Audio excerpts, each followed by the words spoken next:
নতুন মুখ্যমন্ত্রী তো শপথ নিলেন এবং অনেকেই বলছেন যে আগের মুখ্যমন্ত্রীকে কেন সরিয়ে দেওয়া হলো তা নিয়ে একাধিক প্রশ্ন উঠছে। এই যে বদল আপনারা কিভাবে দেখবেন? আমরা একটা নাবাও না বোমটা সবাই পায় ডিসিপ্লিন পার্টির একটা পার্ট। আমরা আমাদের দল যে সিদ্ধান্ত দেয়, দল সর্বোপরি দলের সিদ্ধান্তকে আমরা মাথা পেতে নিই। আমাদের কেন্দ্রীয় নেতৃত্ব, আমাদের অভিভাবক ভালো বুঝে আমাদেরকে সেই সিদ্ধান্ত দিয়েছেন। আর ওনাদের জন্যই 2018 সালে 25 বছরে যে সরকারটাকে আমরা পরিবর্তন করতে পেরেছি।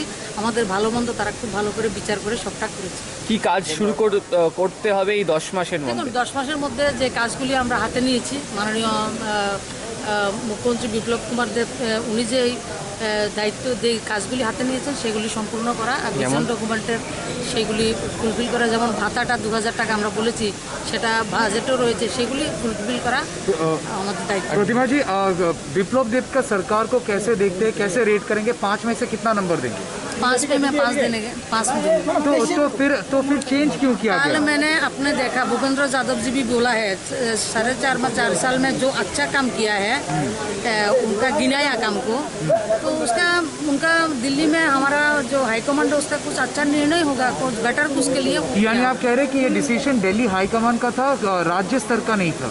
नहीं, वो हमारा हाईकमांड का हम सुनते हैं, हम लीडरशिप को मानते हैं, पार्टी को मानते हैं, पार्टी का पूरा पार्टी का निर्णय है वो। प्रतिमा जी विजुअल तो